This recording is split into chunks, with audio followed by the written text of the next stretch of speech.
A warrant has been issued for Joe Mixon on aggravated menacing. And this is not good news for Joe Mixon or the Bengals. The Bengals were looking to probably move on from Joe anyway. So I don't know, at the end of the day, this is the worst news for the offense. Joe Mixon's been stagnant and not really playing at a high level anyway. He's done. He's been worn down to a little nub, waiting on this Bengal team to become what the Bengal team has now become. So we need a Jahmyr Gibbs in here in Cincinnati anyway. But Joe Mixon, is he done? Is he ever going to play football again? This guy's got a checkered past with domestic abuse, especially toward women.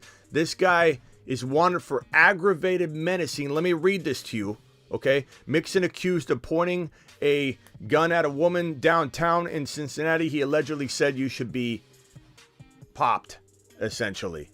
We're breaking this down and more. This is absolutely crazy. The NFL is not going to look good or look on this in a way to a forgiving way.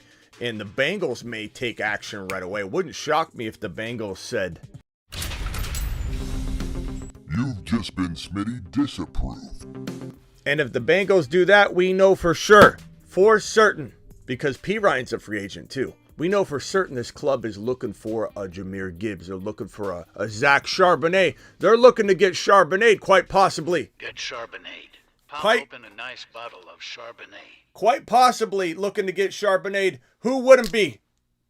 So the Fantasy Football Show and everything that we do here, phone calls, questions, rants, it all begins right now. Live from the FantasyFootballShow.com studios, it's the Fantasy Football Show live! Monday through Friday, 7 p.m. Eastern. This is not good for Joe Mixon, who has a very checkered past with domestic abuse. There's footage of this guy back in college leveling a female, just leveling her in like a food court or a restaurant or something. I mean, it's one of the most gruesome hits you could see somebody strike at another individual right in the face. And the Bengals were the only team in the NFL, the only team that wanted to give him a chance. And he stayed out of trouble for the most part, but looks like Joe Mixon's doing Joe Mixon things that, in innocent until proven guilty. I suppose we need to go that route. So maybe I'm getting ahead of myself here. But with his checkered past, it's pretty hard to imagine this thing's getting fabricated. Because I personally was of the thinking that no team was going to give this guy a shot. No team was going to give this guy a shot walking into the NFL draft combine situation back in the day. But the Bengals said, we'll give you a chance. We are willing to forgive you and overlook it. And for the most part, like I said, no huge problems. But this is crazy. This is absolute madness. And I don't think the NFL or the Bengals are going to put up with it. I think the Bengals take action before the NFL takes action. That's my prediction. You know, like, think about it from this perspective. I know this is really cold to think of it like this, but the Bengals want to probably move on from this guy. You know, they probably do. They're probably saying, okay, Joe's got value. He did fairly well at times during the season. I'm not saying he didn't have a big monster game, but he has definitely fallen off a little bit. He's been abused, overworked, and the Bengals need fresh blood in the running game. The Bengals need somebody that's going to come in and be electric. Somebody like Jahmyr Gibbs, if you will. The moon men dropping loads in outer space. Look at him. Jahmyr Gibbs in the very center, top center of this screen. Space Moon says. This is the next Alvin Kamara. It's the next Alvin Kamara. I don't care what anybody says. I believe he's the next Alvin Kamara. And he could catch 900 receiving yards from Joe Burrow. Like, this is the kind of running back you want in Cincinnati. You want a running back that could be 900 and 900. You don't want a 1,500-yard back. You want Joe Burrow just smoking a cigar, tossing dimes all over the field, and now he gets to dump off. Can you imagine how good Joe Burrow would be? People are getting burrowed left and right, and people are going to remember it. Get burrowed. Can you imagine how good Joe Burrow would be, cigar smoking Joe, if he could do dump off things like other quarterbacks get to do. I'm not saying Mixon can't catch. I'm not saying P. Ryan hasn't done good. But you put a 900 and 900 Alvin Kamara caliber running back in the Cincinnati Bengals situation, and you've got Joe Burrow on a whole new level. And so I am excited about this. Your rookie Moon Men have a probable landing spot after this news. Thank you, William, for the confirmation. You've just been Smitty approved. William's comment just got Smitty approved. I'll just tell you that right now. To the moon. To the moon. Man, to the moon. This is crazy. Let me go to some of the questions in the chat because I'm curious what you guys are thinking. Travis is first in the building. Double A is second. James is third. It's Jameer Gibbs time, baby, says Ian. Mealy in the house. What's menacing, Smitty? Menacing is kind of like what Joe Burrow does on the field, but you can't do those things out in the real world. It's considered menacing. Okay? Joe Burrowing is on the field doing the same thing, causing trouble, being a menace to society on the field, legal. Being a menace off the field, do you see Joe Burrow being a menace off the field? No, you don't. You see Joe Burrow walking around. Where's my robe when I need it? Walking around, okay? Okay? This is Joe Burrow. This is Joe Burrow off the field, okay? Joe Burrow doesn't menace off the field. You can only menace on the field. When you menace on the field, you score touchdowns and you smoke cigars. Joe Burrow off the field is Joe Cool. Does he lose his cool? No, he's called Joe Cool. Does he menace? No, he doesn't. That's not legal off the field. It's real simple. Menacing. Don't pull out any kind of weapon and point it at somebody. That's non-menacing 101. Wearing something smooth and cool off the field to keep you in a relaxed state. That's non-menacing number 2. Smoking a cigar, wearing pink shirts and doing all the Joe Cool things. Like, this guy looks so smooth off the field. He doesn't care what anybody thinks. He'll wear a Care Bear shirt. And you're not going to say a word, are you? That's what I thought. Because Joe Cool is cool. He's as cool as the other side of the pillow. He doesn't menace off the field. Mixon, you should be ashamed of yourself. And your track record makes me believe it. Okay? I said it. Maybe I'm jumping to conclusions, but your track record makes me believe it. You punched a woman in the face in college, and I don't think you deserve the benefit of the doubt right now. Sorry. I'm sorry. I just don't. I'm going to start getting excited. Let me sit down so I don't menace in the office, in the studio here. Let's see here. What's going on, everybody? East Coast Tatty. What did East Coast Tatty do now? Did he drop yet another? Let me see if I can get over there. East Coast Tatty doing East Coast Tatty things always. Okay, let's see here. Let me put this right here. All right, Smitty, what's going on? Appreciate you being in here. East Coast Tatty gifted 5 exclusive memberships. To the moon. To the moon. I appreciate you, East Coast Tatty. Let's see what everybody's saying. Hopefully Cincinnati trades for Clyde. That's another thing I was going to talk about. Spacula, you stole my thunder, broski. You stole my thunder. I know Clyde has been disappointing. Let's just go right there. He's been disappointing. He's been really, really disappointing. And I'm not saying that Clyde Edwards-Helaire is for sure in any way, shape, or form going to ever get another shot as a starting running back. I'm not an idiot. All the time at least. I'm not. I may appear that way to some people, but Clyde Edwards-Helaire, keep in mind that Kansas City can kind of ruin a player right now. They're kind of like an amazing location, on its face, but then you're always like, they spread the ball around too much now. You can't really count on anybody having a very solid role. Like, look at McKinnon. Looking amazing. Now they back up off McKinnon a little bit. Then they roll Pacheco out there. Then they kind of back off him. They use McKinnon. Then they put Pacheco back into full gear mode. That's the way they operate in Kansas City. Kelsey could have huge games than not. Like, that's KC. So to assume that Clyde Edwards-Helaire is completely washed up and isn't capable of going somewhere where his quarterback from college his quarterback, Joe Burrow. I didn't say this. Joe Burrow said this. Do you guys believe Joe Burrow? I believe Joe Burrow. Joe Burrow said that Clyde Edwards-Helaire is the best college football player he's ever played with in his entire life. He played with both Bosa brothers. He played with Chase. He played with, this guy has played with the best of the best, bro.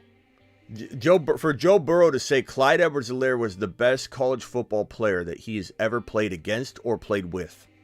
And Joe Burrow played against every single elite monster from his draft class and before.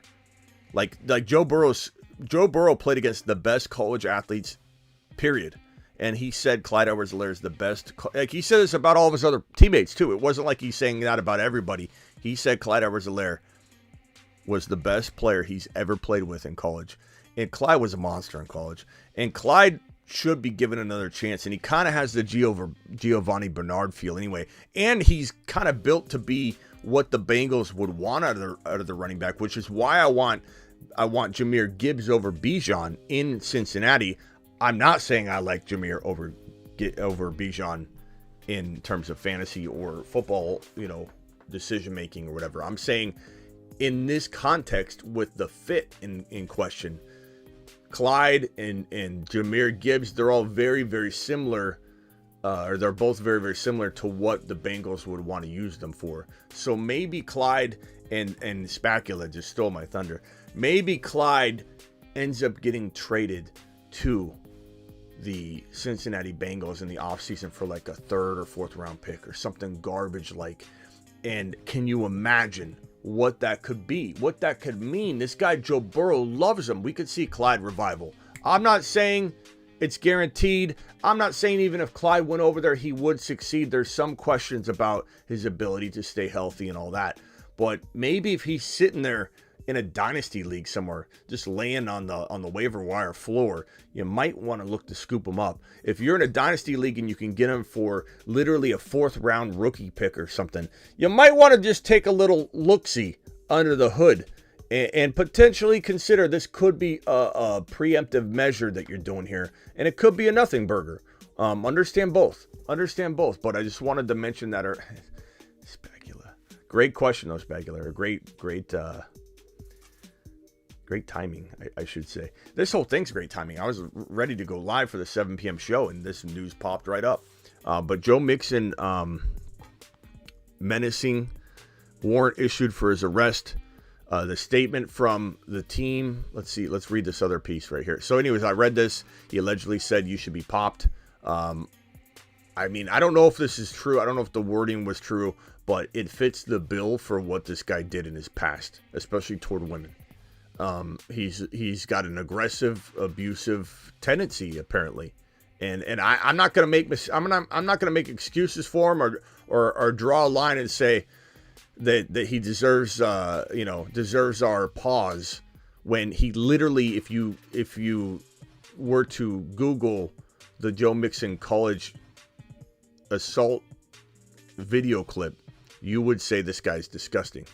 You would literally say that. You would say, "Oh my God, what this guy did to a woman sitting down in a chair in a restaurant. It was like a food court or a restaurant. What he did to her is disgusting. Joe Mixon's disgusting for it."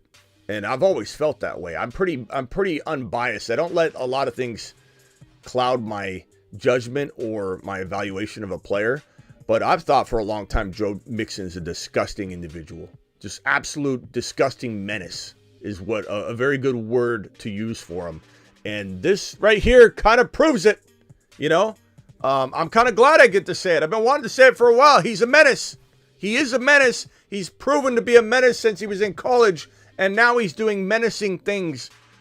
And P. Ryan Hot Prime is a free agent, my guy. They could bring him back, but he's also an old man. I believe he's 31 years old. Samaje Perine is like 31, something like that, but he's also a free agent. The Bengals have nobody. Once they release him, probably in the middle of my live stream, the Bengals may release him. You think I'm funning, but I'm not. The Bengals could release him. And if they release him in the middle of the live stream, let me know, and we'll put it up on screen.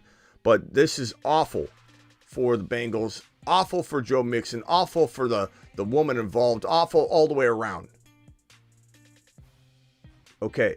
And don't come in here and defend a man that that literally punched a woman defenseless in the face in college and potentially did this. Okay, don't do it. Don't do it. It's not a good look in the chat. Warrant has been issued for Bengals running back Joe Mixon on 1 count of aggravated menacing. I'll be honest, I haven't heard aggravated menacing. That's a new one. That's certainly an interesting one.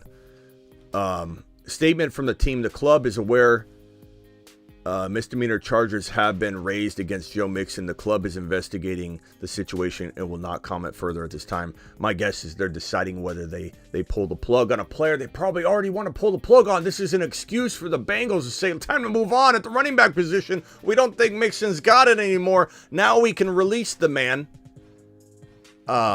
We'll see. We'll see if they cut him or not.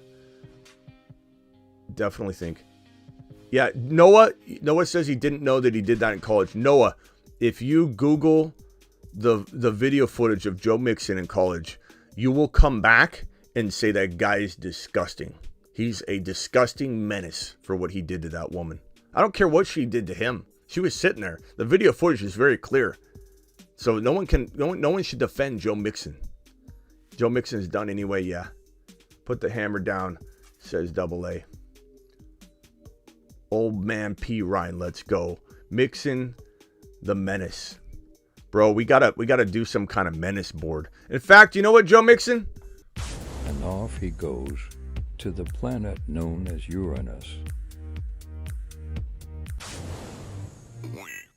Joe Mixon, you have outdone yourself yet again. And we are going to put you forever on. Maybe we keep him forever. Oh, how did this happen? Hold on. And off he goes to the planet known as Uranus. All right, let's try that again. I had to redo that scene. Joe Mixon, maybe we keep him on this forever. Forever. Maybe he's an official. When you do something as stupid as this, on top of something you already did that we really want to say he's stupid for doing it. Just watch. So Silver, let me just say this right now. For all of you, any of you that want to come in and defend Joe Mixon, don't do it. Don't do it because you're about to look pretty silly. Silver had never seen the video. He just YouTubed and pulled up the Joe Mixon punching in college where he levels this woman who's not even aggravating him at all. She's just sitting there and he just absolutely levels her. And Silver didn't see it yet. Silver says, just watch the video of him punching that woman. And he's beside himself. Okay? But I think maybe when you do something as stupid as Joe Mixon in college and then you start repeating yourself in the pros, you forever will be on the planet Uranus list. And off he goes to the planet known as Uranus.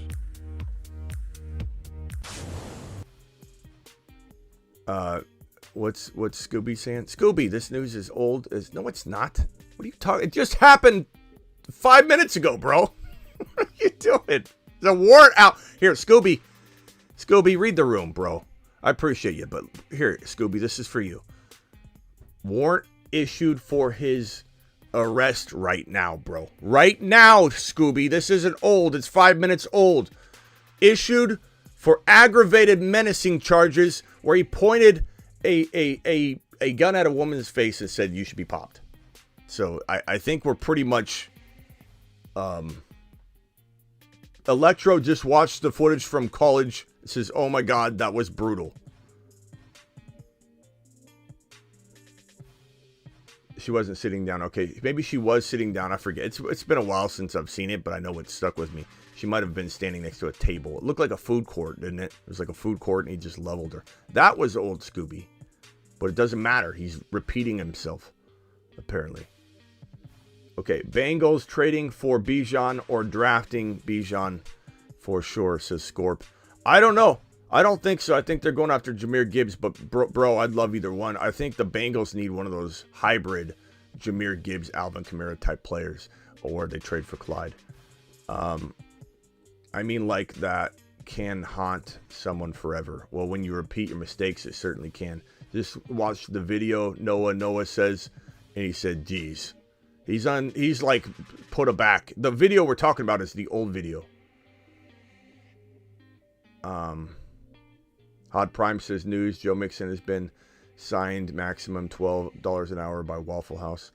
Bro, he's probably, who knows what's going to happen to him. You talking about something 5 years ago. Scooby, I'm not. I'm referencing something that happened over 5 years ago that's related to his behaviors. Are you really trying to defend a guy that maybe just pulled out a bro, come on.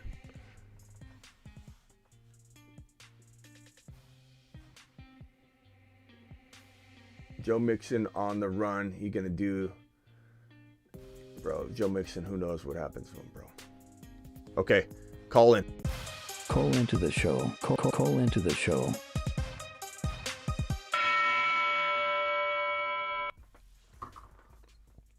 The people defending. I knew someone was going to defend. Scooby, I appreciate you though. I don't want you to think I'm mad at you, but like, don't try and defend Joe Mixon at all. Talking about how old the footage was of him leveling a female. There's no excuse for it, bro.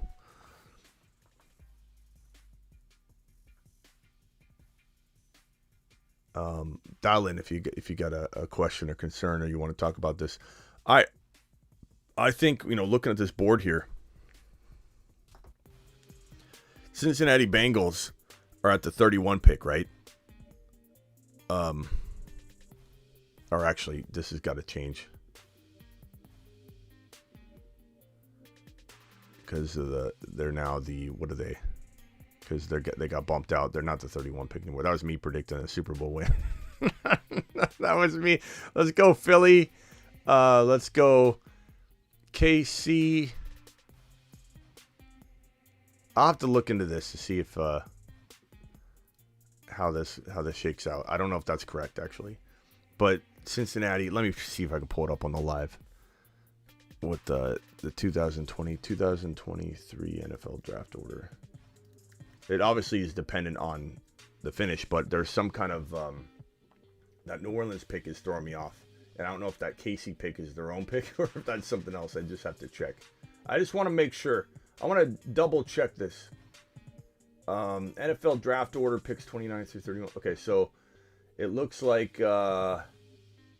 29 is the Saints, 28 is the Bengals. Okay, that Saints pick is the one that was. Okay, so 28 is the Bengals. I got it right. 29 is the Saints, and then it comes down to 30 and 31 being KC, Philadelphia. And I'm going to predict Philly on this one. So I think I have it right. I have the board right. So the Bengals have picked 28. Bengals have picked 28, and they're probably at a very good positioning to get Jahmyr Gibbs there. I would prefer them to move up a little bit to ensure it, but you look at this board and say Buffalo is definitely Jahmyr Gibbs capable. Dallas is not probably going Jahmyr Gibbs. New York Giants are depending on if they re-sign Barkley. I think they franchise tag Barkley. The Jacksonville Jaguars won't take him. The Vikings won't take him. The Baltimore Ravens won't take him. They could, but I doubt they do. The Chargers, you never know with the Chargers if they want to do some kind of, dynamic duo situation. But they probably would draft a ground and pound runner, not necessarily a Eckler, version of Eckler. So Seattle, Tampa Bay, no. Kind of feels like a great spot, actually. The only team that could step on the parade is the Giants if they don't franchise tag Saquon. And that's it. Buffalo and the Giants are the only two teams that could step on the Jahmyr Gibbs to the Cincinnati Bengal parade at 28. So, for anybody asking what happened, Joe Mixon is in some trouble. Let's just say that, to the point where I could see him getting released, within the hour or two.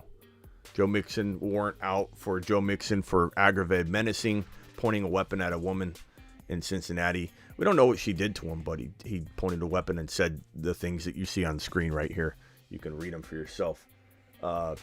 Get burrowed, O-lineman, first round, then come back at the top of the second for Sean Tucker. Look, I can get behind that all day long, peanut butter and jelly time. I 100% don't mind that at all. You get an offensive lineman to protect Joseph Cigar Smoking Burrow. You might get Charbonnet. You might get Sean Tucker. Who knows if Jahmyr Gibbs falls? You never really know. Or peanut butter and jelly time. You could trade up your third round pick and have 2 second round round or trade your second round pick up and try and get 2 first round picks is what I would probably do. I'm aggressive though. How is Moore going to use Eckler? I don't know, bro. I think Eckler is somebody that I would draft certainly if he fell to a ridiculous value, but I'm probably not going near Austin Eckler at his currently probably top 5 overall value, given he's 28 years old. And the only running back to excel at the age of 28 in recent years with the way the running backs are getting overworked these days is Derrick Henry. He's an anomaly. And your boy Smitty didn't go near Derrick Henry last year at his cost of entry, but it doesn't mean I failed at that because I still drafted somebody I like just as much as Derrick Henry. This is the whole, you're wrong. You're not wrong even when you're wrong if you're smart about what you're doing, though. Avoiding risk is not bad. Avoiding Derrick Henry last year wasn't ridiculous. It wasn't a stupid move. There were times where you questioned whether you were like, oh, Henry may have fallen off. There were about 2 times during the season where the entire fantasy football population thought maybe Henry had fallen off, and then he bounced back. I mean, you're lying to yourself if you think there wasn't at least 2 moments where he went through a stretch of games where you're like, uh-oh. There was. He proved himself. He did absolutely amazing at the end of the day. I give him his flowers, but I'm still avoiding risk to the same tune. I'm still using logic to say 28 is the new 30, 28 is the new 30, 29 is the new 31. And so at 30, I'm out. And 27 is the new 30. It just is. You can look at the data all you want. But Eckler's an avoid for me. I'm not going near Eckler unless he falls ridiculously low into the bottom of round 1, which he won't. And if he does, I'll take him, start him for a month, and trade him high in week 5, 6, 7. That's just the way I operate. And I stay away from older players pretty much on the regular because odds are you're going to get disappointed. Odds are you're going to get lingering issues and injuries. Odds are you will get burned. Mixon had classified documents next to his Corvette. Do you think Rodgers goes to the Raiders, Smitty? Very, very possible going to the Brady and Rodgers board. We got to call it the Aaron Rodgers board now. You've got now the Saints in the mix as a top team, potentially for a quarterback. The Bucks, now that Brady's gone. The Jets, the Raiders, and the Miami Dolphins. The Miami Dolphins, the news has been trending that they're okay with Tua, but it's not that they're okay with Tua as their starter. They're saying Tua should be healthy for the start of the year, is what the reports are saying. And I honestly don't buy them, number one. Number two, it's not that I don't buy them. I know them to be false. These claims that Tua is no more likely to get concussed than any other player in the NFL is hogwash. Absolute ludicrous evaluation of concussions. These people that are speaking on this, they aren't concussion specialists. They can't be. They can't be, because a concussion specialist will tell you and has already told you on news reports and interviews that Tua should walk away now and not suffer one more concussion to decide whether he should step away. I don't buy that Miami Mike is sold on Tua, even though the reports have shaped it that way. Is it possible? Yes. Is there a world? There's absolutely a world where this guy, Miami Mike, thinks that he only needs Tua Tagovailoa. There's a shot that he only thinks he needs Tua Tagovailoa for his quarterback room. There's a shot. There's a shot. And I personally don't want or trust him as my starting quarterback, and it's nothing negative toward him, or I feel bad for him. Prayers up, but he's not going to stay upright. He's not going to stay upright. Tua will not stay upright. So Raiders feel like the lead dog for either Lamar or Aaron Rodgers if Lamar is going to be franchise tag and traded. We don't know if he will be.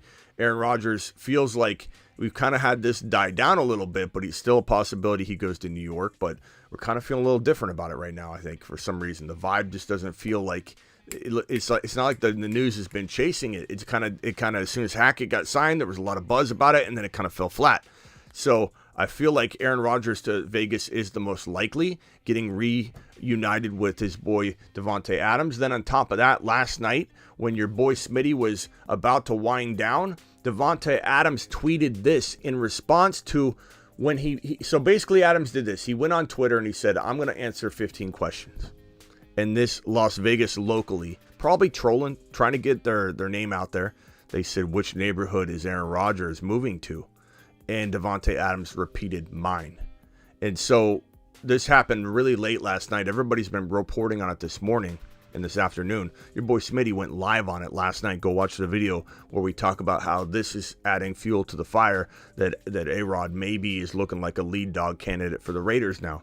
Now, this is just Davante Adams tweeting. It doesn't mean anything. He may not have a single idea what's going on behind closed doors, right? Probably doesn't, because things can't even happen right now. There are conversations that can be had and all that, but Aaron Rodgers isn't on the move yet. This is Adams wanting it to happen, but that's a great sign because Adams wants it to happen. Adams wanted out. Adams wanted away from Aaron Rodgers to go play with his best friend Derek Carr. Now you have him saying, mine, his bestie again. Now that his current bestie, Derek Carr, is on the way out and he knows that, he's in trouble. And the Raiders are even in more trouble than Adams if no big-name signal caller comes in. You know why? Because they've got a ton of money wrapped up and tied into Davante Adams. What are they going to do? Not get a weapon to feed their big, expensive weapon, Davante Adams? The answer is no. They're not going to go that route. They're going to try their very hardest to acquire Aaron Rodgers at almost no expense. They're going to try their very best to go get this guy Lamar Jackson, and he's going to want to come play with Davante Adams. Lamar Jackson is going to want to go play with Garrett Wilson and play for the New York Football Jets with a great defense. Lamar Jackson is going to want to go to Miami and throw footballs to two wide receivers in Jalen Waddle and Garrett Wilson that he hasn't sniffed one of those wide receivers ever in his history with the Baltimore Ravens. And he's all about proving he's a pocket passer, whether we agree with that or not. We don't. We think, okay, he's definitely a running quarterback. Without his running, he's not even a top 10 quarterback. He's just not. In Miami, he would be. In Miami, you could cut his running in half and you get all the production you need in this Miami Mike spread out arsenal attack where you've got two track stars in Tyreek Hill and Jalen Waddle just knifing around all over the field. And this guy Lamar Jackson would be phenomenal in Miami. He'd be phenomenal in a Raiders uniform, and he'd be pretty darn good in a Jets uniform. Better ranked, in my opinion, than in Baltimore, where I have him around 6'7" for quarterbacks in 2023, with a big caveat and concern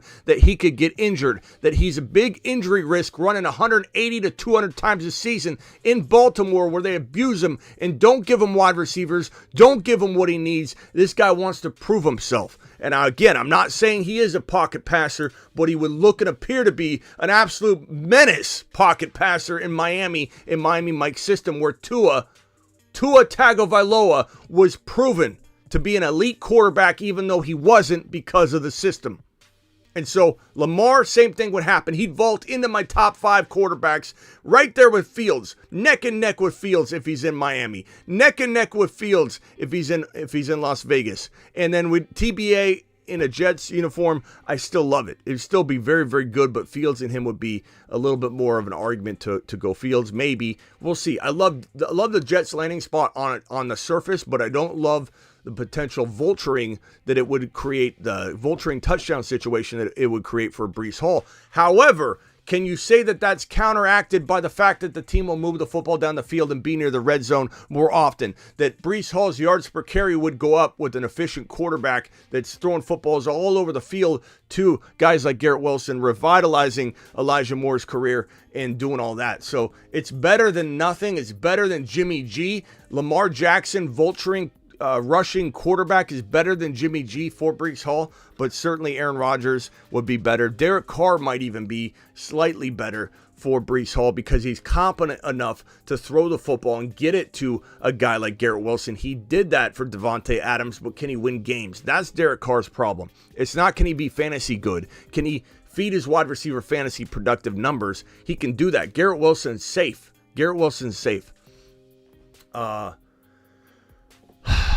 So anyway, this piece of news here, Davante Adams saying Aaron Rodgers is coming to my neighborhood. It doesn't mean he has any information. What it means is he's very open-minded to it, which means that the relationship is definitely not on the rocks between Aaron Rodgers and Davante Adams. Something we all wondered, and a lot of reports were suggesting that there was a beef and Adams wanted out. He wanted to get out of Aaron Rodgers' shadow. But look, he's begging him to come because guess what? Number one, he realizes maybe he made a mistake.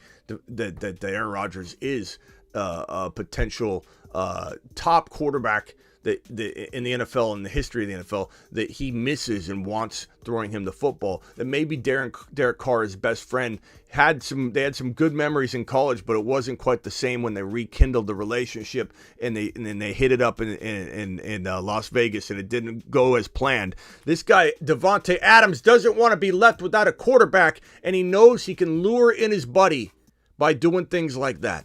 So, unbelievable.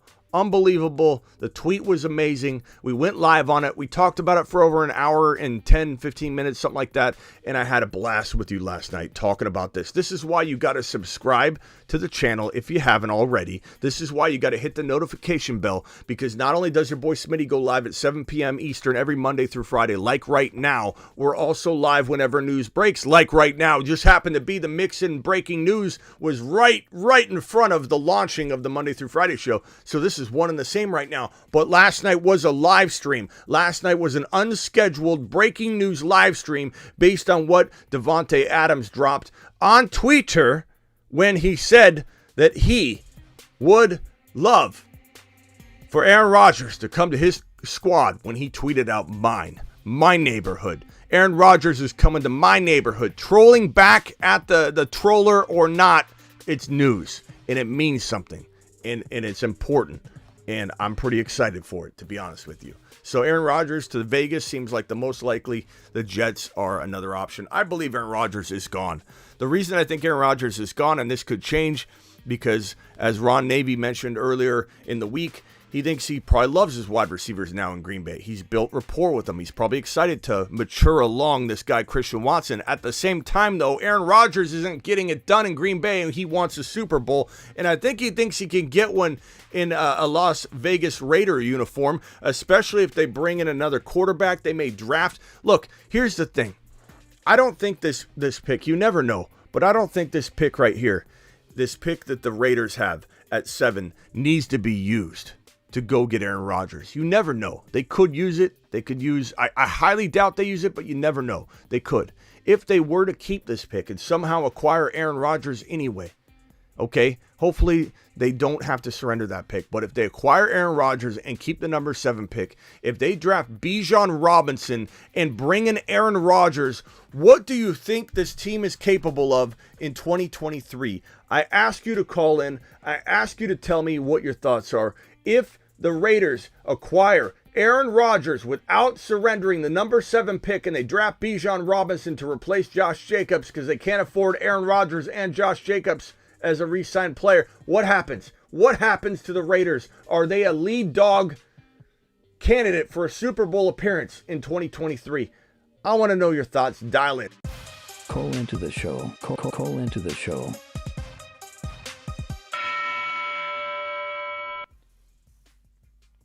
Dial in. Your boy Smitty's going to take your phone calls. Adams tweet, baby. Adams tweet, baby. Is Mixon done? Davante Adams, is he trying to lure Aaron Rodgers into a Las Vegas Raider uniform? Hit that thumb up button on your way in the door. 160 of you in here and only 50 thumbs up. Please punch that thumb up button. Who do the Raiders give up then?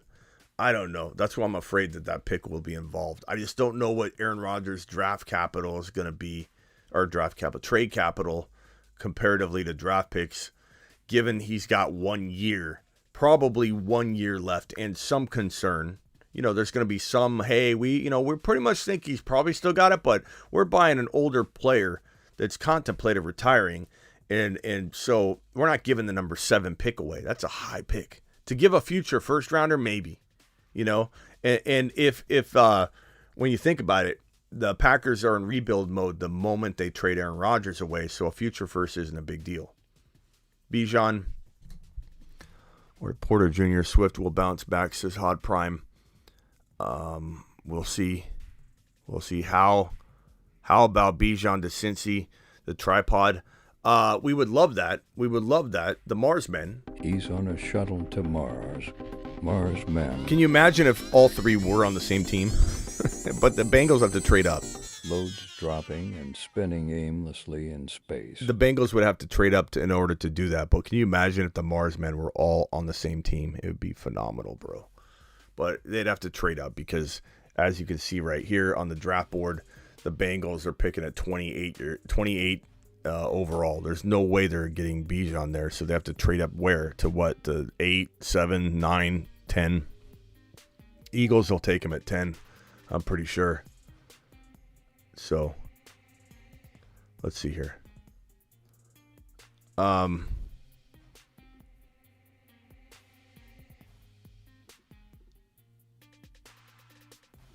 Hey guys, do me a favor. If you are new to Underdog Fantasy, if you've never done Underdog Fantasy, go to this link right now that I'm going to drop. And you want to do this because there's so much fun to be had in having extra skin in the game when you're watching the Super Bowl. And there's nothing better than literally having some contests on the line where you do these higher lows, right? So first of all, go to Underdog Fantasy promo code Smitty. I dropped the link in the live chat. The link is also in the description. And we do drafts constantly. So there's 2 reasons to do this. Number 1, the Super Bowl is coming up. You want to get that $100 match, dollar for dollar, if you're new to Underdog and you use promo code Smitty or the link that I just pinned and the link that's in the description. Underdog, code Smitty, use the link and it will put the code in for you. If you deposit $100, they'll give you $100. If you say, I don't want to deposit $100, I want to deposit 10 or 20, they'll give you 10 or 20. Whatever you deposit, they'll give it back. And the great part is you're going to go into the Super Bowl with more to root for. You know, like if you say I want the higher on Mahomes, 279 passing yards. I want the under on McKinnon's 23 rushing yards, whatever. And you put 5 of these together on one contest, it pays 20 times multiplier. So $5 will get you 100, $10 will get you 200, 15 will get you 300, $20 will get you $400 if you land all 5 of the higher lows. And then on top of that, the most important reason to go sign up, promo code Smitty, link pinned in the live chat, is because we draft at night. We draft at night, and if you're not signed up and ready to go, you're not going to be able to jump in the drafts as soon as we start them. And we start them immediately. We jump in and we go, okay, jump in that draft. And if you're not signed up and you got to do all that, you're going to miss the draft. So go do it now. Be prepared. Do a minimum of $10, and they'll give you $10, and you'll be ready to go. Dial into the show. Call into the show. Call into the show.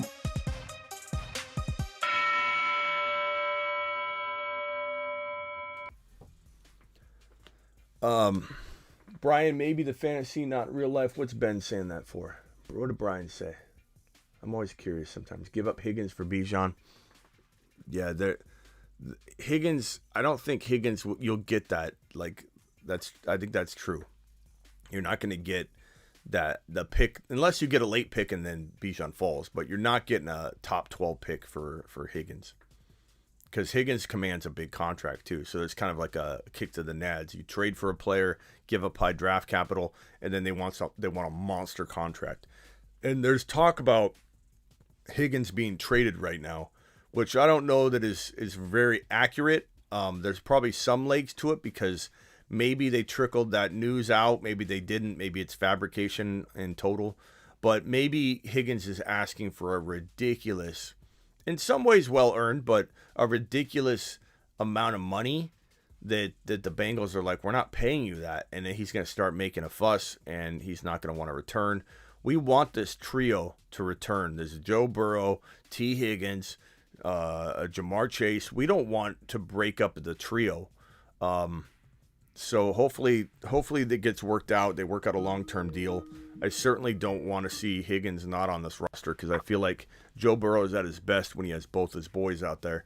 And Joe Burrow struggled, not a lot, but he struggled to be the same player statistically when Chase has been out. So Chase is more important than Higgins, but Higgins is important. Higgins is vital. They'd have to replace him somehow. Boyd's not going to get it done. I don't even know what Boyd's contract is. Maybe Boyd's a free agent too. But they need to... Can you imagine if they drafted JSN, though? Like if Higgins left and they drafted JSN, but I don't know. I don't know if I want that because I want Chase to be the big dog, and I don't want a guy as good as JSN on the roster to pull from Chase. It'd be great for Burrow, though, but Ben, you're live on the Fantasy Football Show. Mitty, how's it going, man? I'm good, bro. What do you first of all, what do you think about the Devontae Adams tweet? I know we talked last night, but are you feeling any different? Do you feel like he's really making a push for Aaron Rodgers, or was he more so trolling this guy back just to make him upset? What's your gut tell you on the Adams tweet? Because we know there's no information. He doesn't have any information, but we know that he's probably trying to push for it or troll. Which one is he doing? Right, I'm guessing he's probably trying to push for it because he's not in control necessarily of all the pieces on the board, but I think he really wants to get his quarterback situation figured out.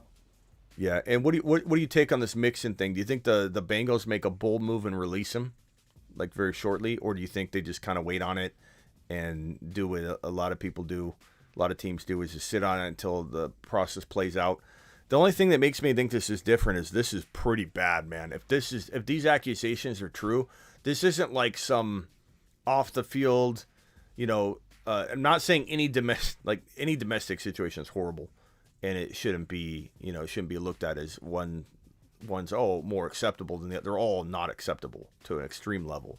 But like this particular situation, if he's out there with a weapon and pointing it at people, I think the Bengals have an obligation to treat it differently and not have this. We'll wait and see, because like you got to think of it from this point. He's a danger. He's got to be looked at as a danger, not just somebody that has a problem at home. He's menacing at home. Menacing at home is not acceptable, but it's not dangerous to the rest of the people in the facility. It doesn't make the Bengals look like they're reckless with who they have on their squad. Like being out there, being a menace on the streets, pointing a weapon at somebody and saying what he reportedly said, if any of it's even true, if it can be corroborated at all, and there's some kind of report with it, I think the Bengals cut him. I think they say, forget this. We already want to get rid of him. Now we have an excuse to kind of get out of this situation. We're releasing him, and we have every right and legal right to do it. We're releasing him. I think that happens very, very soon if it didn't happen already. Yeah, I agree with that 100%. What else you got? I have a question. I don't have a complex understanding of like rookie contracts or anything, but I kind of feel like rookie running backs, like there should be some sort of thing in the rules where rookie running backs, specifically first, even second, third, fourth rounders, or even maybe not even depending on what round you get drafted, maybe just running backs should have incentives based on their workload, because running backs don't get paid anything compared to the amount of work they put in for their team. Yeah. I don't think you could do it by round, because then you know what would happen. You'd drive the value of them down even more, and then teams wouldn't draft running backs in round one no matter what, because they wouldn't want to pay the incentives. But right, it would have to be a usage thing. Yeah, it'd have to be. Or yards or usage.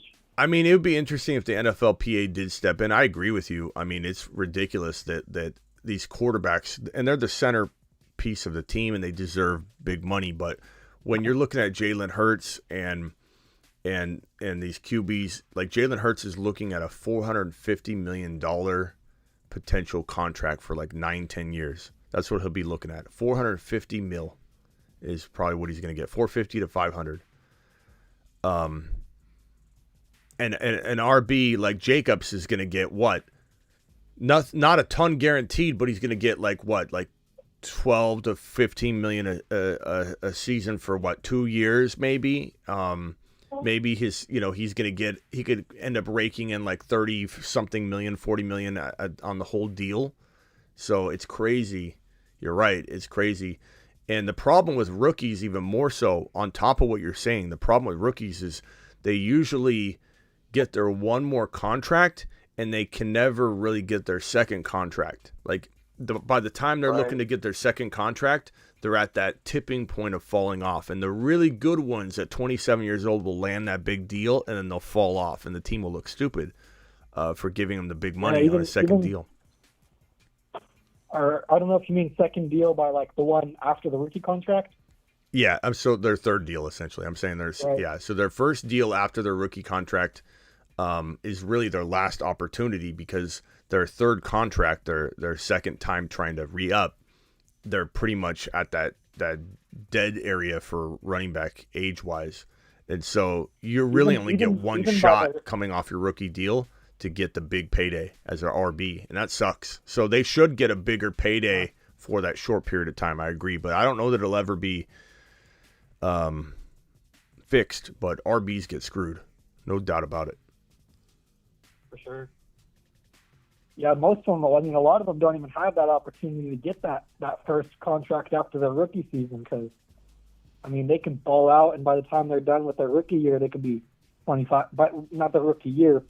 By the time they're done with their rookie contract, they could be 25, 26, 27. Yeah. Or just they've had injuries maybe, and nobody wants to pay them anymore. Texans coach DeMeco Ryans confirmed the team will be adding to its quarterback room. We knew that. They're drafting Stroud or Bryce Young with that 2 pick, and I don't think they trade it. I don't think they trade down.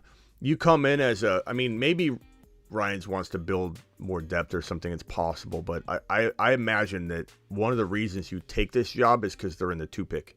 One of the reasons you take this job is because you know you have total control over the destiny of your squad at the quarterback position because there are 2 quarterbacks coming out that are highly touted, and you have this 2 pick. So I think that news is a no-brainer.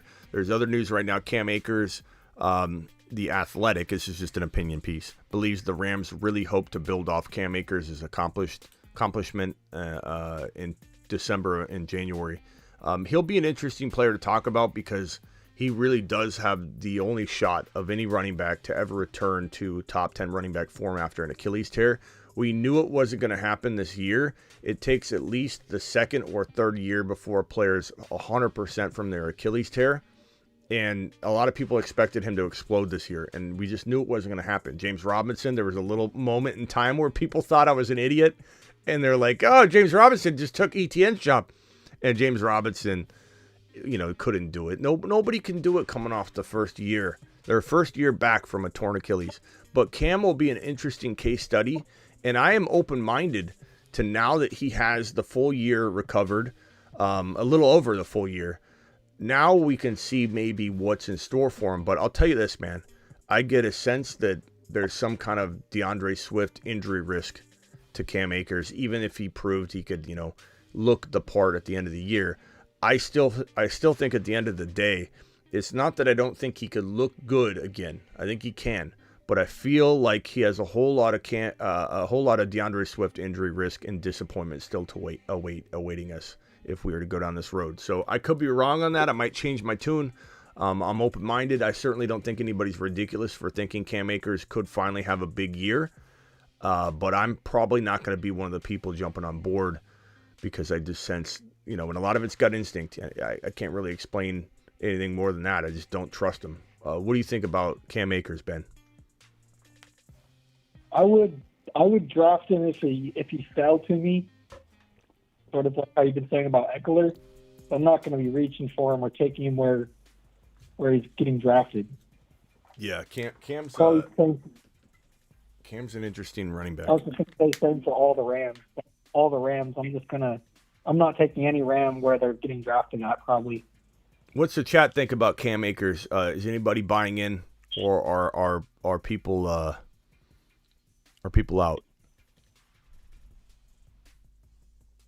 When it came down to it, this is what DeMeco Ryans said Texans coach DeMeco Ryans on his choice of coaching jobs.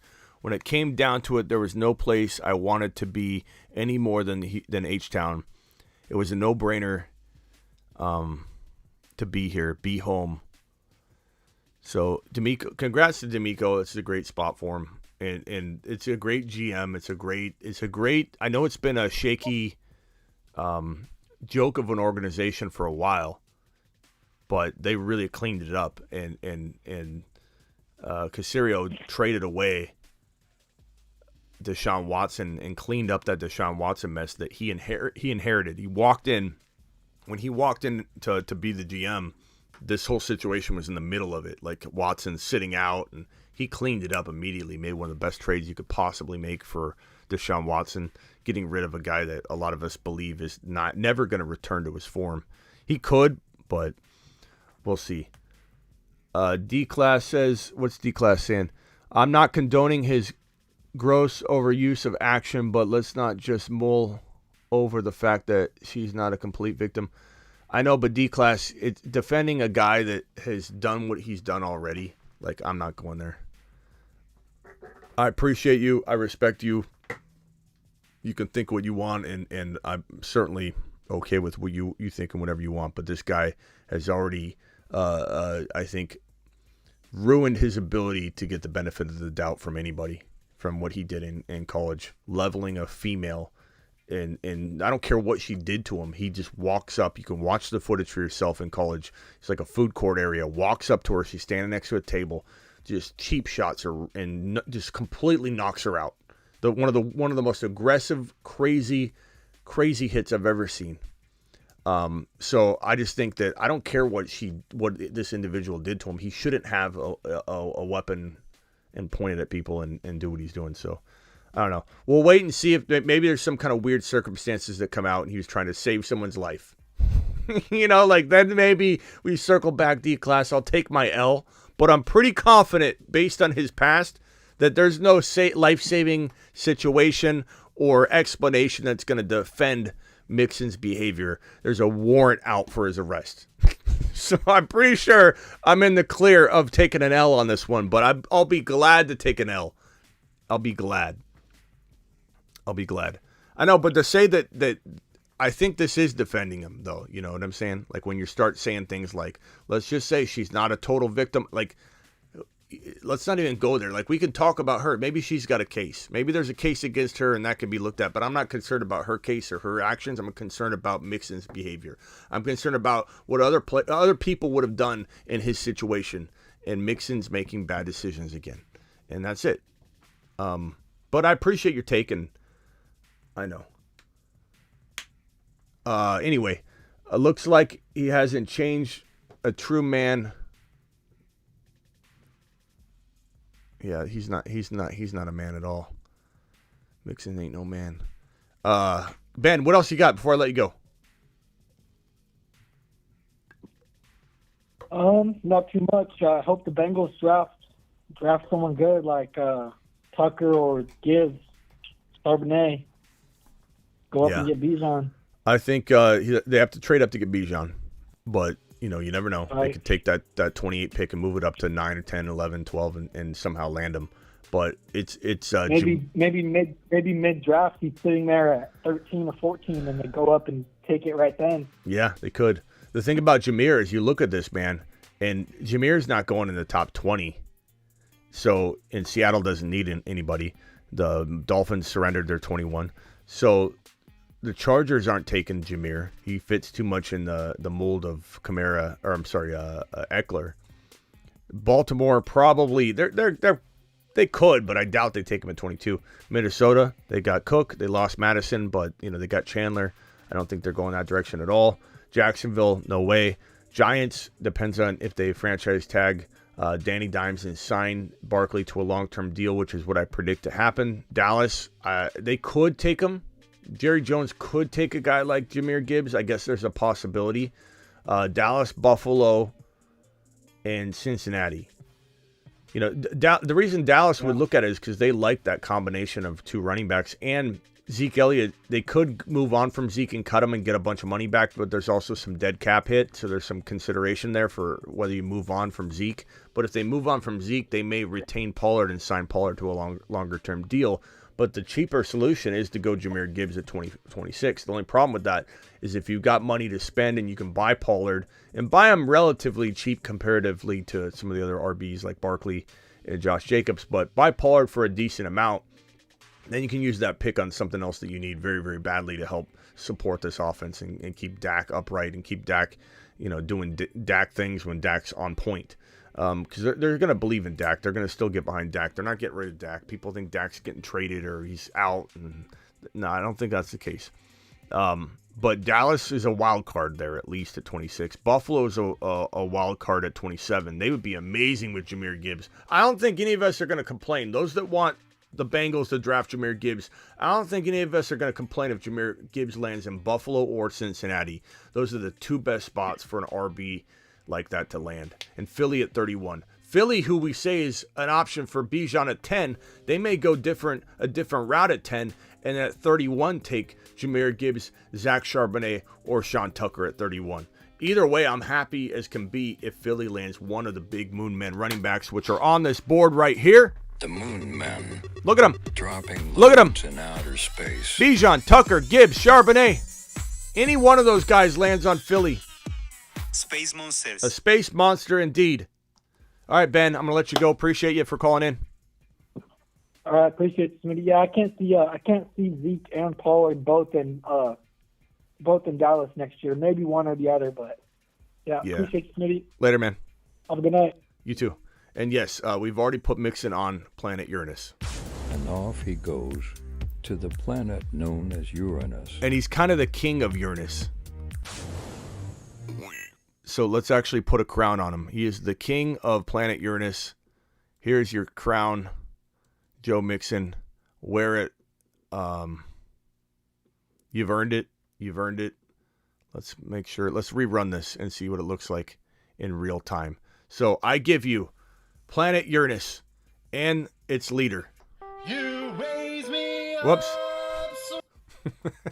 Time to fly is true. The Bengals are going to send you on your way. Okay, here we go. I give you planet Uranus and its leader. And off he goes to the planet known as Uranus.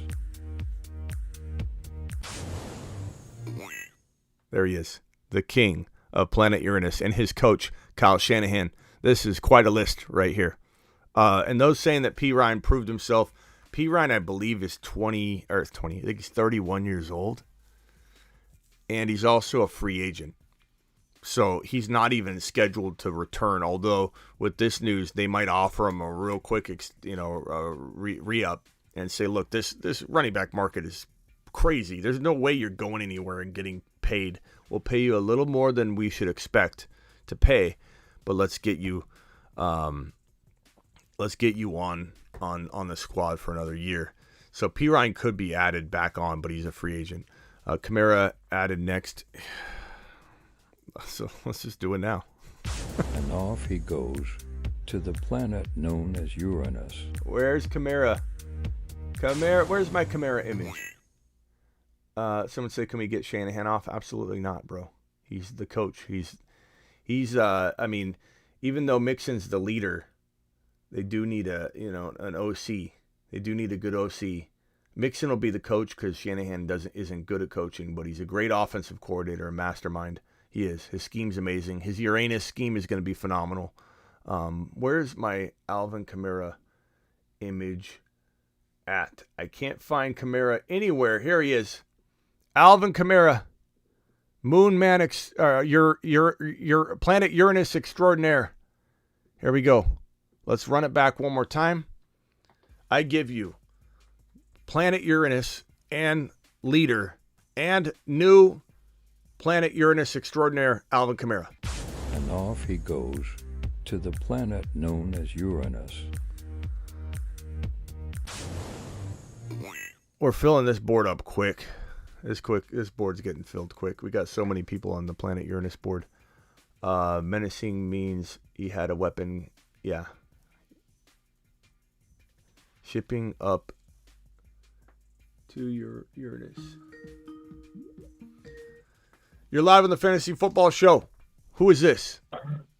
This is Cali Loco. Cali, what's up, pal? And this could, indirectly, unfortunately, it happened this way. But Burrow's passing yardage might go up this season. I envision kind of a short passing game. They might not have a running back they trust. That's not going to know all the plays. They're going to have to rely on him more. Yeah. What do you think? Say that one more time. I think Burrow's passing numbers are going to go up this year. They're going to rely on the pass more. They could. Short passing, accuracy. They'll still run just to keep a little balance, but I think more than last year. They could. They could lean on the pass more, but I think at the same time, if the Bengals bring in like a Jahmyr Gibbs, guess what you get to do?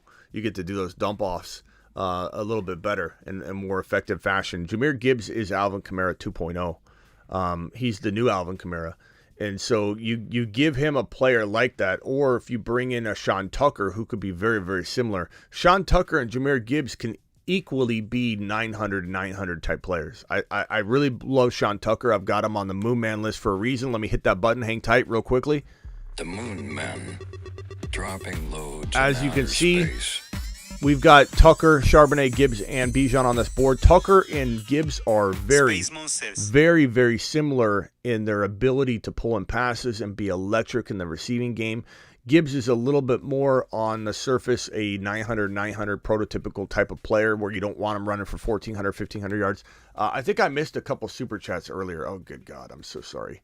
Let's see. Spacula says, check my trade in the sniping SOBs if you get a chance. Spacula, you still here, pal? Okay, Spacula, I hate to do this to you, but you call me out in the middle of the show with a super chat, which I totally appreciate. And then I got to bring this trade offer that you're going to send me out in the open. And I'm not, no offense, Spacula, but you've been offering me some of the worst trades I've ever seen in my entire life. They're so bad, bro. They're so bad. Sons of, okay, so let me see if I can pull this up.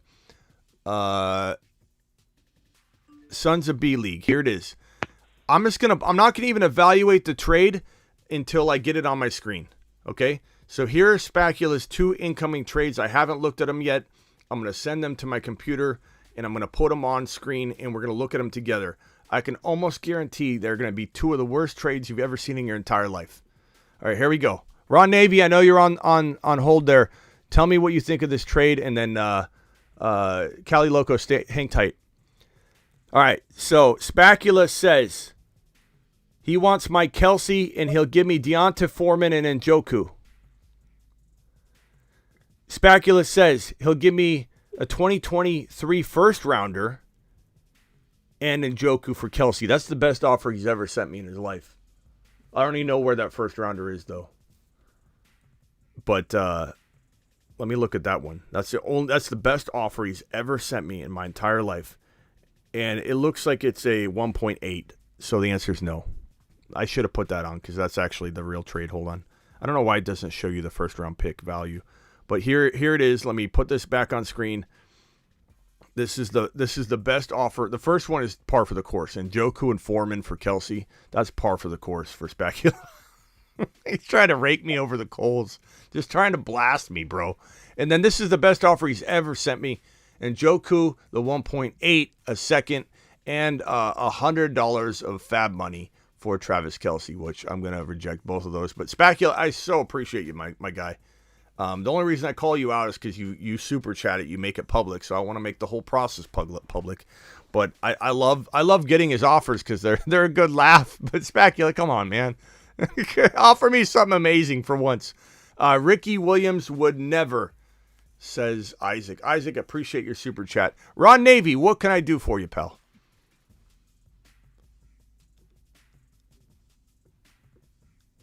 Ron Navy? Hold on, Smitty. Hold on.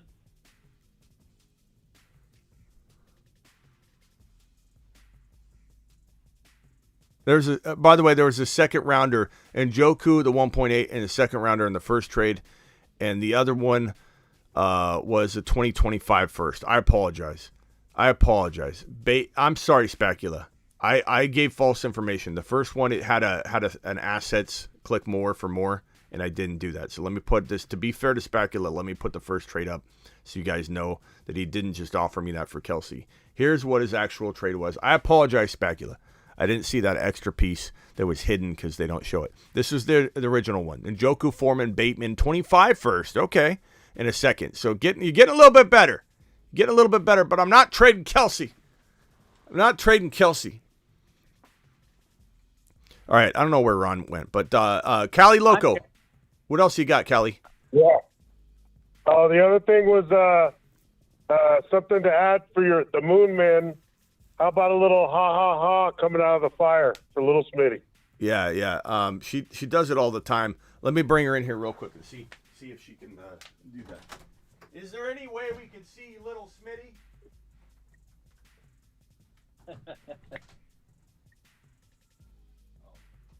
and then the rocket coming out of the fire, you can have a little ha ha ha. She's getting screamed at right now, so I think she's in trouble. So we'll have to run that back later. I opened the door and I said, "Is there any way?" And I heard a 5, 4, 3, 2, 1 now.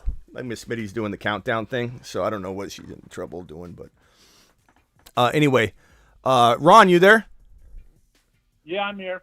Hod Prime said you might have been talking to Joe Mixon's lawyer on the other line, and that's why you had to put me on hold. But what's up? Actually, no. I called you, and then all of a sudden, my wife hands me dinner. So I was like, I had my hands full. What? But here, no.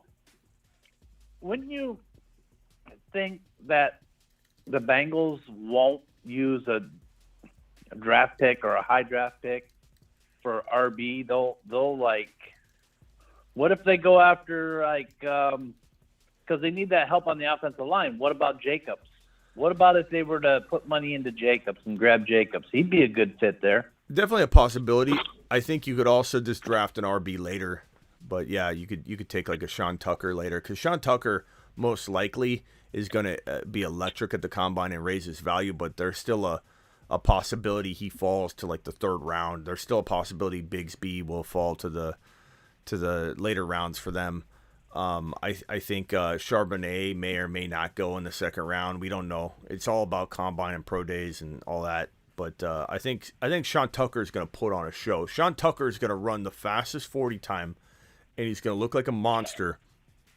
He's going to catch the football well. He's going to look electric and explosive. It wouldn't shock me if the entire world got behind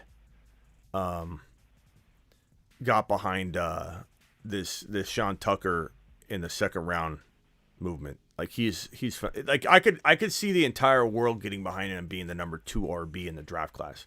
Like Sean Tucker could be the second drafted running back in 2023 in the NFL draft. Hold on, D-Class has been spamming the chat for me to read this because I think he thinks that I think something about what he said earlier. Misunderstanding me, Smitty. We are on the same page about Mixon being a POS. I was just saying she probably wouldn't have gotten hit if less. But you're still, bro. You're still you're digging a hole again. Like it's not like what you're saying is taking away the fact that there's some defense there. You're defending him in a sense, saying that she. Don't worry about it. I'm not mad at you. I'm just saying I disagree that there's any explanation whatsoever, any way to even try and defend Mixon's behavior because of his past. If this was like the first time we'd ever heard anything, I'd probably want to wait it out and see what's going on. This guy leveled a woman, a female, who was completely defenseless and knocked her out. And if anybody hasn't seen that footage and doesn't think that he should 100% not be given the benefit of the doubt right now in his current situation, I don't know what to tell you. But I appreciate you, D-Class, but what I'm reading isn't changing what I disagree with about it. But it's fine. I get you think he's a POS, but there's no defending him in my mind. Zero. Like blaming the victim at all. Like we could talk about the victim separately if we wanted to analyze that angle, but right now we're analyzing just Joe Mixon. I'm not talking about her, what mistakes she's made, but Joe Mixon shouldn't be doing any of the things he's doing. I don't care what kind of thing triggered it. It doesn't matter. What would Patrick Mahomes do if he was in the same exact situation with Joe Mixon? Would he have done what Joe Mixon did? Then it doesn't matter what the victim did. You know what I'm saying? Like it doesn't. It has zero to do with it. I'm sorry. Go ahead. And I love you, D-Class. Don't get mad at me. You don't need to explain it anymore. Let's just move on because I don't really want to address it because I'm going to disagree with you. But I appreciate you. Ron, what were you saying? No, I was just saying it makes a lot of sense to me. Like if they were to go after Jacobs, he cost a lot. He cost a lot. Yeah, but they're gonna if they use their draft picks for offensive line or whatever to beef that up, it's worth the cost because what else do they got? I mean, Burrow's under contract. What else do they got to pay on? I mean, do they have any big guys they have to re-sign? I don't think so. Yeah. So they. They do. They have T. Higgins. They have T. Higgins. They got to re-sign. T. Higgins is asking for the world. He wants a top 5 like wide receiver type of salary, And so they either have to trade him or extend him, or there could be problems in Cincy. So they kind of do have a big signing they need to take care of in T. Higgins. But I just think that if you can get Sean Tucker and, like, what is their second round pick? I imagine it's the same pick. I'm just in the second round.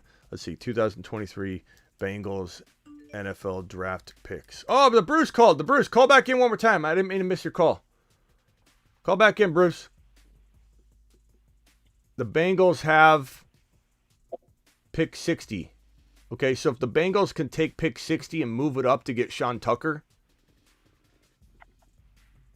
then I think that's a cheaper, even better solution than Jacobs. I'd rather have Tucker than Josh Jacobs, but that's coming from somebody that loves Tucker. I love Tucker, bro. I think Tucker could be phenomenal. He's on the Moon Man list for a reason, you know. But Jacobs, I get it. He's proven he did really, really well.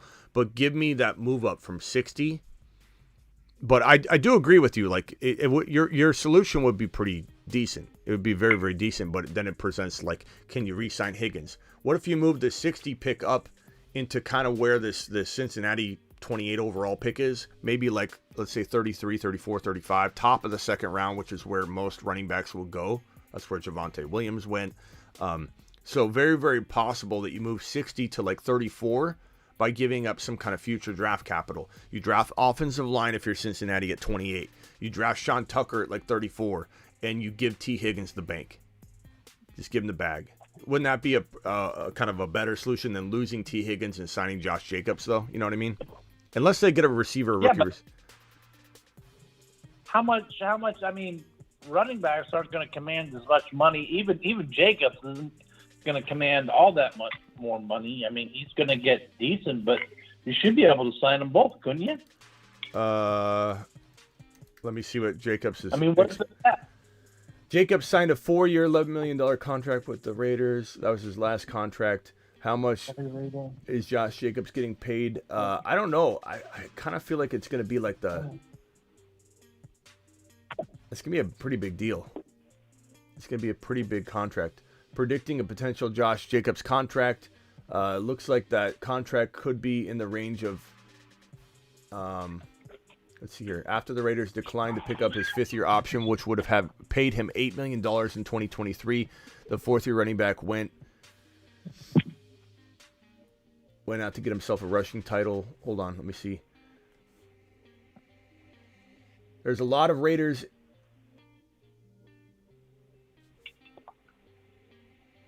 What is his projected contract going to be?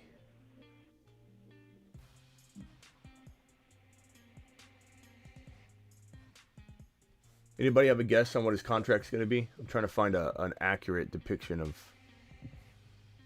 what's the price tag. I'm trying to find what people are predicting. I would imagine it would be somewhere around like $12 million a year.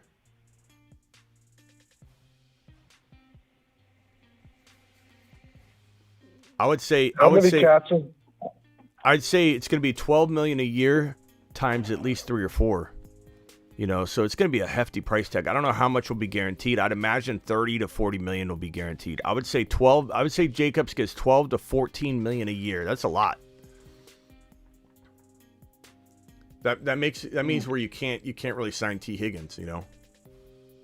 But they could just let T. Higgins be unhappy, I suppose. They could. I mean, Jacobs, to me, he seems like a perfect fit for them. Yeah. The Bruce. With Burrow. We got the Bruce on the line. The Bruce, what's up, my guy? For the Bengals solution, do I think bad thinking it could be Pollard or Madison? He gets right to business. I love it. First of all, Bruce, we appreciate you. We missed you. I miss you too. The Bengals, Pollard or Madison? Possible. Yeah. Pollard would be interesting. Hey, Ron. I kind of like Ron's idea, but maybe Pollard, because Pollard's going to command like 8 to 10 mil, I'd imagine. So maybe, what about using your thinking, but with Pollard? Yeah, but they're probably going to look more away from it because he's coming off a broken leg. So who knows if he's going to lose anything without. I mean, I know they got to do all their their stuff and everything, but I'd be a little leery about that. Yeah, I mean it's a good solution, Ron. I'll be happy. I'll be happy if your plan goes into motion, because you technically could just leave T. Higgins where he is, address it, but you don't want to lose him. So a lot of times these players get extended early because you don't want to lose them. But right, I would say like if they get Jacobs and they keep T. Higgins, you know, here comes the Super Bowl 2023. You know, it's a great. I think he could be the piece that they're missing, and then if they shore up their offensive line in the draft, they could easily be a force to be reckoned with next year. Again. All right, this is Spacula's best offer he's ever given me in his entire life. I want to get you guys, before I say anything, I want to get your guys' honest take on it. I want to give Spacula the benefit of the doubt. I want to give him a fair trial, a draft pick trial. So Ron Navy, I'm going to read off his trade offer. It's on screen for everybody to see. Spacula, his trade offer is he receives Travis Kelce in a dynasty league from me, in this follower league that I have with him. I get Njoku, Bateman, the 1.8 in 2023, and a 2025 first rounder.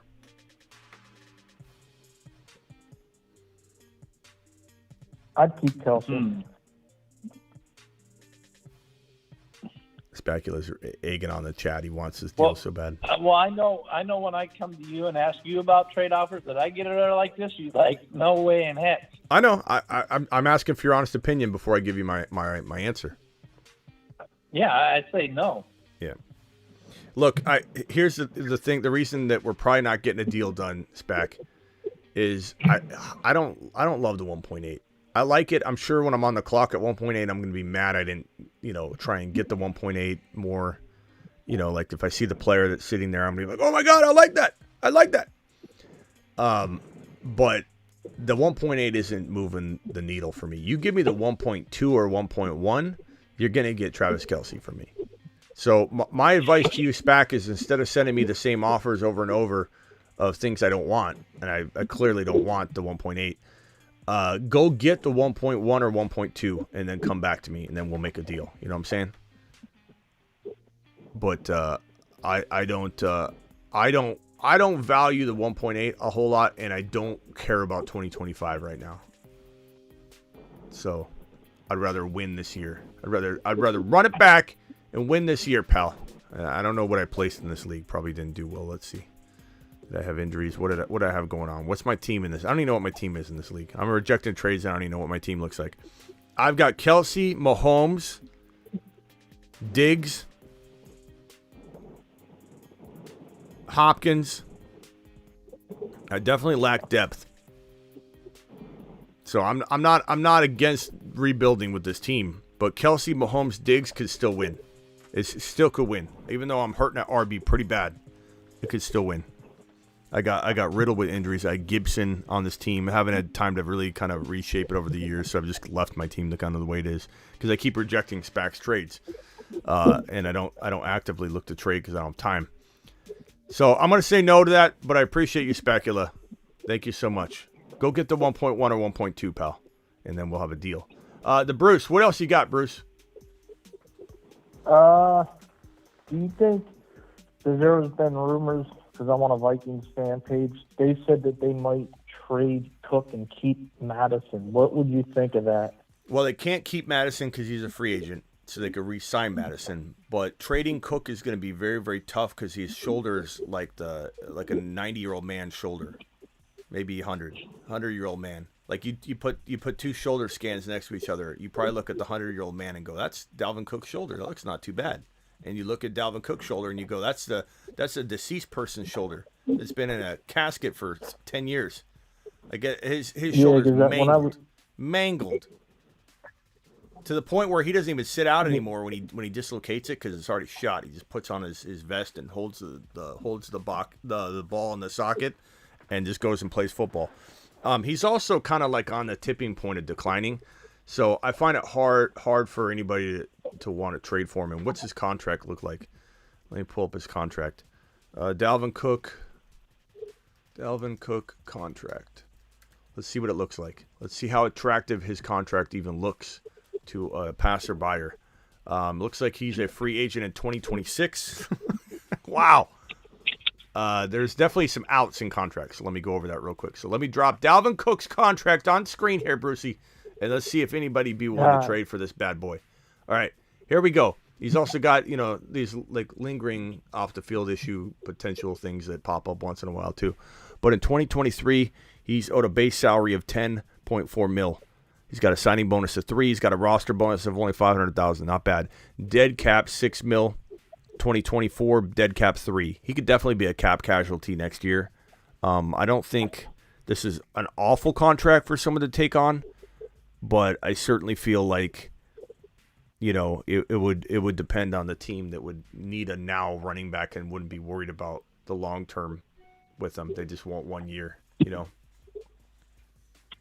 Yeah, when I read that, they were like I said, I'm on a Vikings page because I'm a Vikings page, and I'm not a Kirk hater. I want to keep Kirk. They said that if we trade Dalvin, do you think we should re-sign Madison? I'm like, I don't know that. Yeah, I'll tell you what. Yeah, there's an RB on the Minnesota Vikings roster, guy Tyson Chandler, that has a whole lot of upside. So, Ty Chandler is definitely a guy. Ty Chandler. I don't think his name is actually Tyson. I think Ty is actually his name, Ty. But Ty Chandler is an explosive, fast RB, and I think that he might potentially. I'll even put him right now. The Moon Men, dropping loads in outer space. As a potential reserve candidate. I'm just going to put him there. I'm not saying I'm going to leave him there even tomorrow, but he's got that capability to where we circle back and we're like, this is one of those. Hold on. The Moon Men, dropping loads in outer space. I had to move him down. Sorry. Okay, now he's off my screen. He's got that potential Moon Man capability. I want to put a couple Moon Men on that are huge swings, like Ty Chandler. I feel like Khalil Herbert's a big swing now, but if the Bears come out of the NFL draft without addressing the position, they bring in no big free agents, then everyone's going to be on board and it won't be a big swing anymore. But like James Cook might be on the Moon Men reserve list. I'm trying to think of some other players that might crack the list, but James Cook, Ty Chandler, Khalil Herbert, those are all going to be on the reserve list.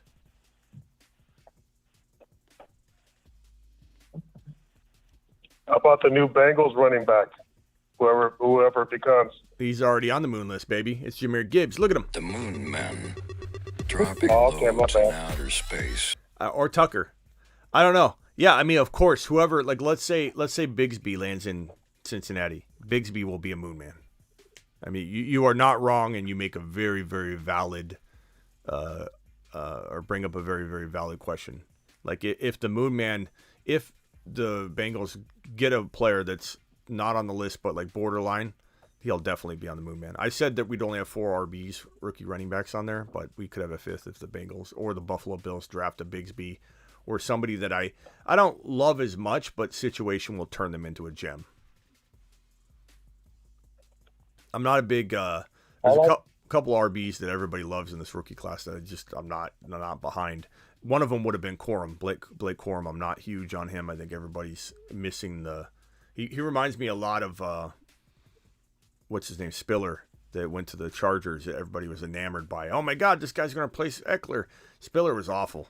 He was awful. His combine was awful. He's slower and not as good as other players on his own team when they replaced him during games in college. Like, he was no better than his replacements, and he just was on an offense where it looked like there's just a lot of production, but Spiller had no ability to separate from the pack coming out of the combine, and everybody's excited about him. He's a total bust candidate. I kind of feel the same way about Blake Corum. I drafted the heck out of him in best ball, and that was a big disappointment. Yeah.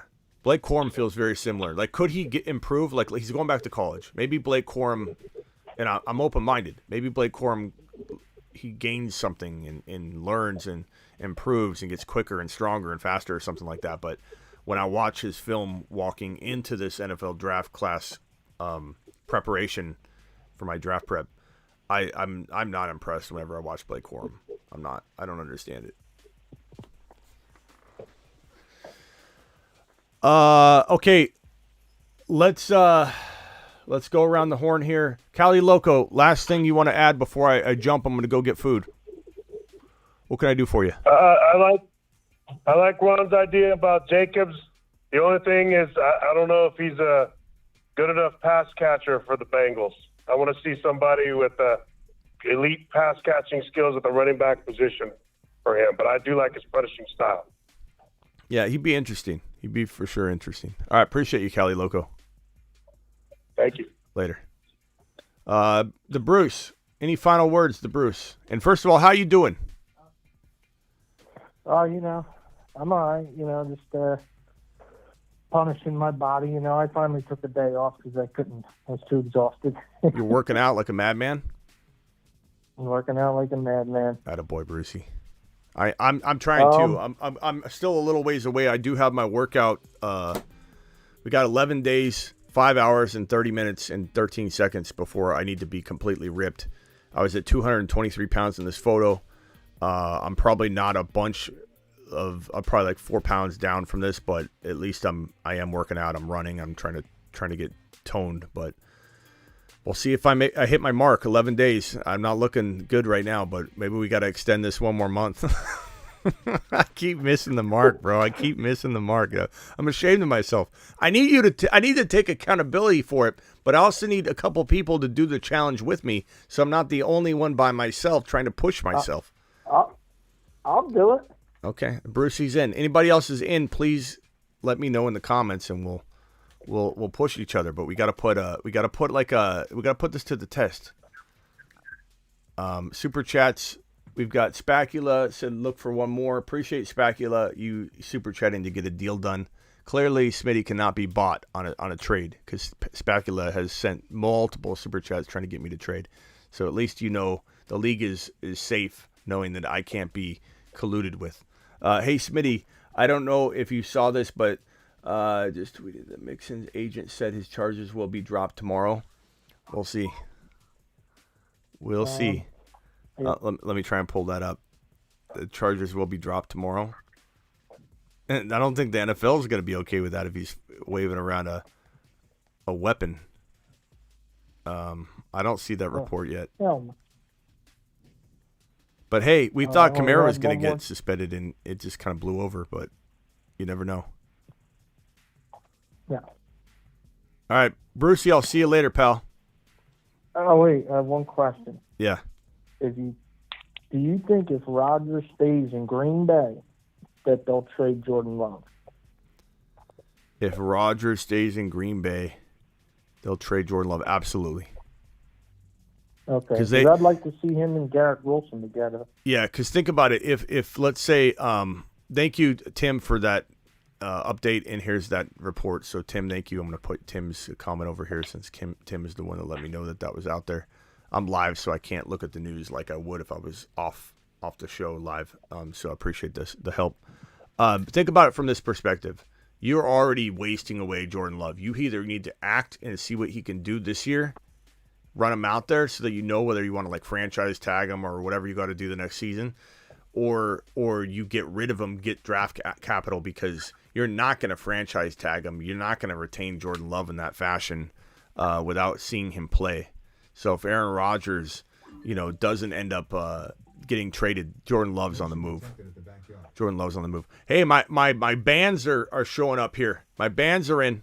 And just so you know, someone's calling, blocking the number. I don't answer calls from anonymous numbers, because if you call in and you F around, you find you'll find out. So I'll block you, and it'll block your number if you keep trying to call in anonymous.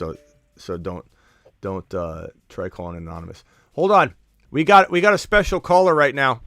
We got a special guest, the voice of the Fantasy Football Show intros, the man, the myth, the legend, the Voss. The Voss is on the line. What can we do for you, Voss? Hey, Smitty. Yeah. Just wanted to call and say you're doing a hell of a job. I've been Appreciate listening, been hearing all their takes on the Super Bowl, on this Mixon. Yeah, you can't give this guy any more leeway. He's proven that he wants to be a gangster. He wants to be running the streets, waving guns, and doing all kinds of things. I think Cincinnati's going to cut ties with him. Yeah. It's a shame because the kid has talent, but like you said, he proved his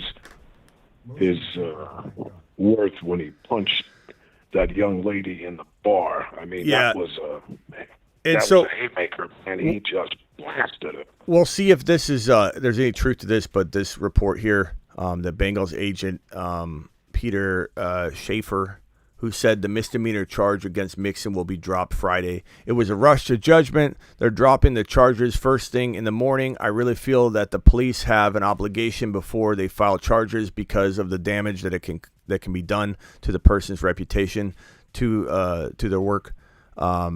We'll see. Even if this gets dropped, if there was him waving around a weapon and saying the things he said, I don't know how why are the charges getting dropped? Why would they get dropped if those reports are true? If the reports aren't true, then someone could say, Smitty, you have a rush to judgment, but guess what? He's got a past that makes me want to rush to judgment. So exactly. I mean, and I bet there's a video, just like the Alvin Kamara video. I guarantee there's a video somewhere. Yeah, we'll see. I don't know why you would drop, why charges would be dropped. I mean, the person could be dropping them for whatever reason or wanting to drop the charges, but if a crime's been committed and the police are already involved, it's not like somebody saying, I don't want to press charges anymore, we'll make this go away. If he was doing something illegal like waving a weapon around, if that was true, maybe it wasn't true, maybe the first report was wrong, then the police aren't just going to drop the charges. So we'll see if this is true. We'll find out. But this is interesting. Hey, and Smitty. Yeah. Tell everybody to make sure to get your Grindhouse sweatshirts. Buy those sweatshirts. They look fabulous. Go get your Grindhouse apparel over at grindhouse.com. GRNDHAUS, like the man just said. And we're bringing Grindhouse to the moon. Grindhouse back for another year. All right, appreciate you. Can we get one more? You're watching the Fantasy Football Show? Sure. You're watching the Fantasy Football Show live from the from the fantasyfootball.com studios. It's the I appreciate you, Voss. Show. The man, myth, the legend, the Voss. The Voss. Appreciate you, Voss. All right. Hey, you guys take it easy. Let's go fly Philadelphia. Fly Phillies. Fly Eagle fly. Let's go. Appreciate you, man. All right, buddy. I'll talk to you. Later. Take care. Yeah. Brosi, last words. Oh, no, that was the last thing I had. Was what would the compensation have to be for love? Yeah. I don't know what the compensation would have to be. By the way, whoever keeps calling anonymous, you just got blocked because I already said that, you block your number. I'm not going to answer your call. So you get blocked. I kept hearing that ring too. Yeah, you get blocked that way. I don't know what the compensation will be, bro. I'd probably say, I don't know. We'll have to see, bro. That'll be very, very, very, very tough to. All right. See you guys. I had a very. All right, Brucey. Appreciate all right, you. I'll see you. Later, bro. Appreciate you, my man. Ron, anything else? Yeah, well, I kept telling you, you need to get on full carnivore like I'm doing. I had my follow-up appointment after my heart cath today to make sure where they went into my wrist was doing good and all that was good. They got me up on the scale. I'm down 14 by just doing the carnivore, and you know how short a time that's been. Attaboy. 14 pounds, that's good. That's good for a boy your age. Full carnivore. That's Just good. Do it for a month, 30 days, 30-day challenge, carnivore. Yeah, that's it. awesome, bro. That's awesome. None of Congrats. that 20-calorie drink that you're doing. No calories. Cut out all. I need to sip on something, bro. But I'm doing pretty good. I need to drop some more LBs, but that's it. Water. Come on, I'm doing it. You can do it. 30 days. That's it. Nobody's telling you to do it for life. 30 days and you'll hit your goal. 30 days. Yep. Just strict carnivore. You'll hit your goal. Yep. Guaranteed. All right, Ron Navy. Appreciate you. All right. Later. Later. We're supposed to do this together. I know. I'm still doing it. I'm just not dropping the weight as quickly, but I'm still working out, being a beast. Being a beast in my own way. You're not full. I'm telling you, do the full carnivore. 30 days, bro, and you hit it. All right, Ron. Appreciate you, man. Later. All right, people. That is all she wrote. Appreciate you all being here. I'm live Monday through Friday, 7 p.m. Eastern, every single Monday through Friday. I'm live whenever news breaks, and I'm also live Tuesday, Thursday, Friday, Saturday, midnight Eastern. Appreciate you all. I work for you. I'll see you all later.